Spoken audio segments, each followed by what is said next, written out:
Assalamu alaikum guys, today I'm here to tell you about chapter number 28 Parkinsonism drugs।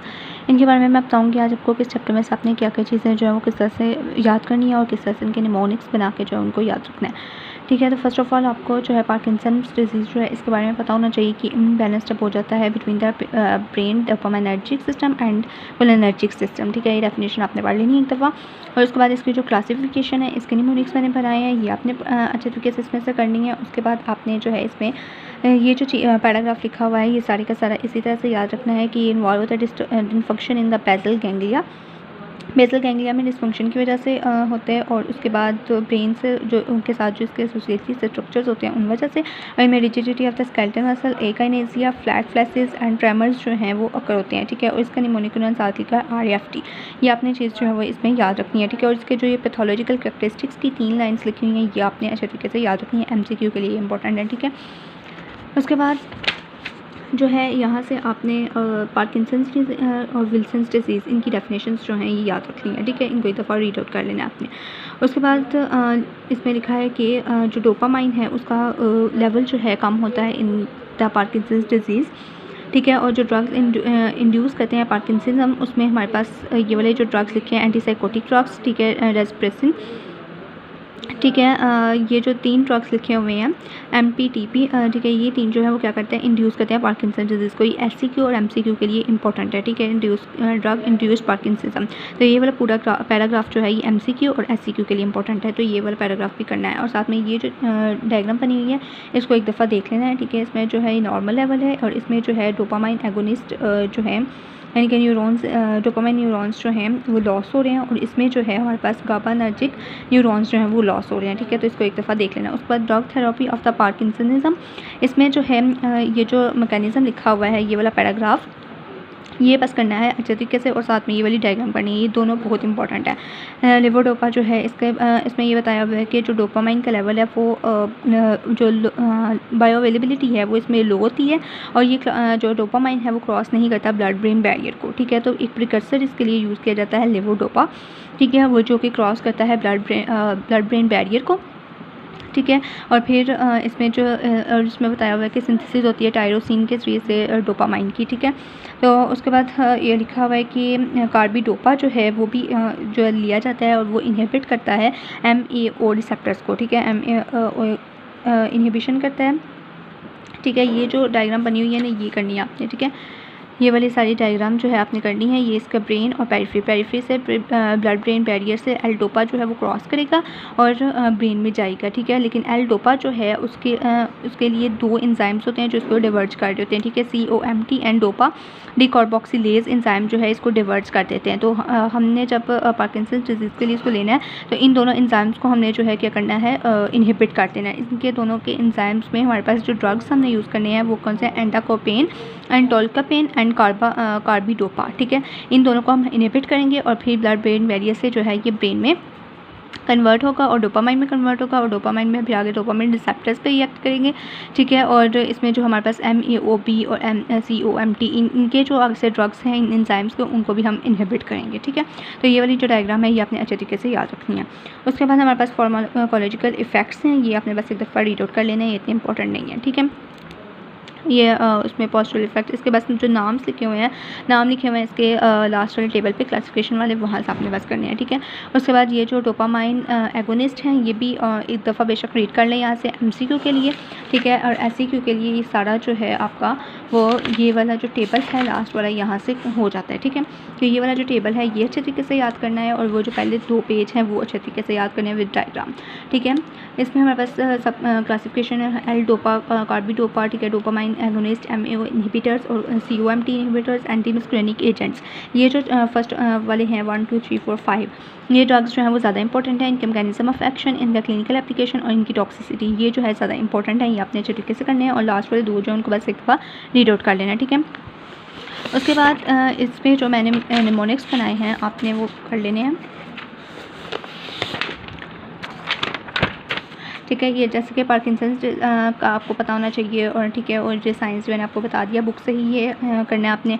ठीक है, उसके बाद आपको पता होना चाहिए कि जो एसिटाइल कोलिन है और डोपामाइन है नॉर्मल लेवल पे क्या होता है कि एसिटाइल कोलिन ज़्यादा होता है और डोपामाइन जो है वो कम होता है। ठीक है, लेकिन जब हम इसकी ट्रीटमेंट करेंगे पार्किंसंस में, तो क्या करना है, हमने डोपामिन का जो लेवल है उसको हमने इंक्रीज़ करना है, ठीक है, और एंटी पार्किंसन ड्रग्स देके, ठीक है। ये डिजनरेशन होती है सब्सटेंशियल डायग्राम में, ठीक है। उसके बाद हमारे पास क्लासिफिकेशन आ जाती है। क्लासिफिकेशन में इसका जो है फर्स्ट ऑफ ऑल दो इसकी क्लासिफिकेशन है, drug acting on dopaminergic system and drugs acting on cholinergic systems, ठीक है। ये दो इसकी क्लासिफिकेशन है, ये इतनी इंपॉर्टेंट नहीं है, ये जो है ये ज़्यादा इंपॉर्टेंट है, ये आपने अच्छी तरीके से करनी है। First of all dopamine precursor, उसमें लिवोडोपा आ जाता है।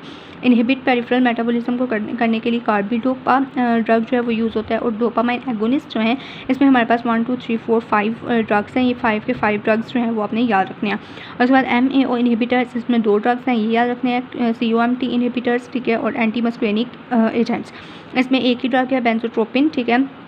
बाकी जो है वो इतने रेयरली यूज़ नहीं होते, ठीक है, तो ये वाला ज़्यादा यूज़ होता है। तो ये वाला आपने नाम जो है वो याद रखना है। और इसको ट्रिक के लिए आपने मुबीन याद रख लेना है, MU+बेन, ठीक है, मुबेन याद रखना है, यानी कि मस्कुरेनिक जो है उसमें बेंजोट्रोपिन आ जाता है, ठीक है।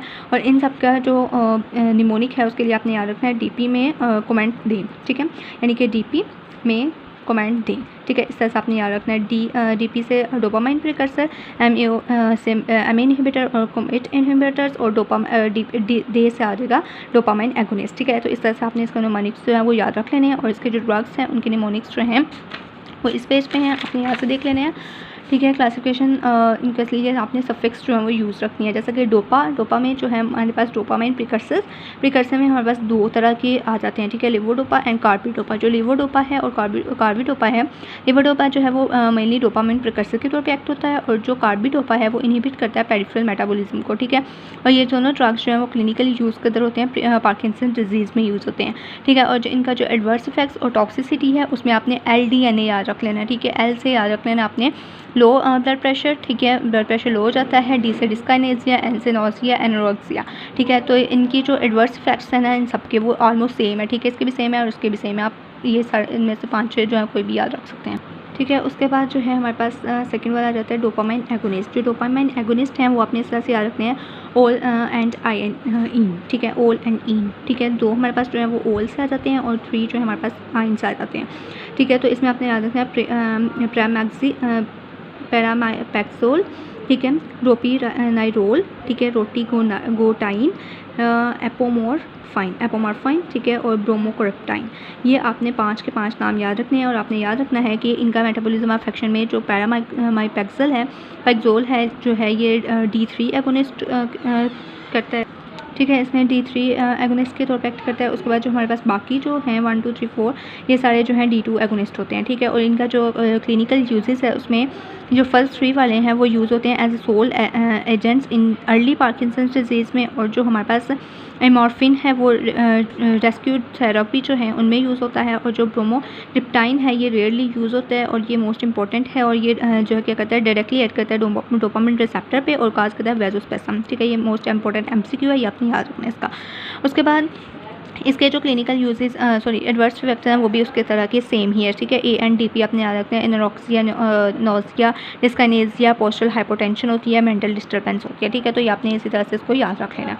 उसके बाद हमारे पास आ जाता है, ठीक है, और इसके जो नाम याद रखने के लिए निमोनिक है वो आपने याद रखनी है PR2AB, ठीक है, PR2AB ये आप क्या याद रखनी है। इसका LC आ गया, इसका RS आ गया, ठीक है, इसमें जाइलीन, ठीक है, इसमें हमारे पास रेजिजाइलिन, सेलिजाइलिन आ जाता है, RS से याद रखना है। और ये इनहिबिट करते हैं MAO टाइप B रिसेप्टर्स को, ठीक है। उसके बाद हमारे पास आ जाता है कि दोनों जो हैं वो एजेंटिव होते हैं विद L-डोपा, ठीक है, L-डोपा के साथ इनको जो है वो दिया जाता है। उसके बाद इनके जो एडवर्स इफेक्ट में उसमें सीरोटिन सिंड्रोम हो सकता है, ठीक है। उसके बाद हमारे पास आ जाते हैं केपोन, ठीक है, यानी कि COMT इनहिबिटर्स जो हैं उनके लिए आपने सफिक्स जो यूज़ करना है वो केपोन याद रखना है, ठीक है, एंडाकेपोन एंड टॉलकेपोन। और ये दोनों जो है वो क्या करते हैं, ब्लॉक करते हैं L-डोपा मेटाबॉलिज्म को इन पेरिफेरी में और CNS डोपामाइन को, ठीक है। उसके बाद इनका जो हमारे पास क्लिनिकल यूज़ आ जाता है वो यही है कि L-डोपा जो है उसके एक्शन को प्रोलॉन्ग करते हैं और इसका एडवर्स इफेक्ट भी सेम ही है इसके तरह का, ठीक है। तो ये आपने इस तरह से इनको जो है वो निमोनिक्स बना के तो याद रख लेना है, ठीक है। इसका डोपा, इसका ओल एंड आइन, इसका जाइलीन आ जाता है, इसका केपोन आ जाता है हमारे पास, ठीक है। उसके बाद आपने इसका जो नेक्स्ट है नेक्स्ट वीडियो में मैं आपको जो है वो नेक्स्ट चैप्टर के बारे में बताऊँगी। आपने जो है पेज डिस्क्रिप्शन बॉक्स में देख लेना है और मैं FB और जो हमारा इंस्टा पेज है वहाँ पे मैं ये नोट्स अपलोड कर दूँगी, आप वहाँ से देख सकते हैं। वीडियो अच्छी लगी है लाइक करें, सब्सक्राइब करें एंड शेयर करें। अल्लाह हाफ़िज़।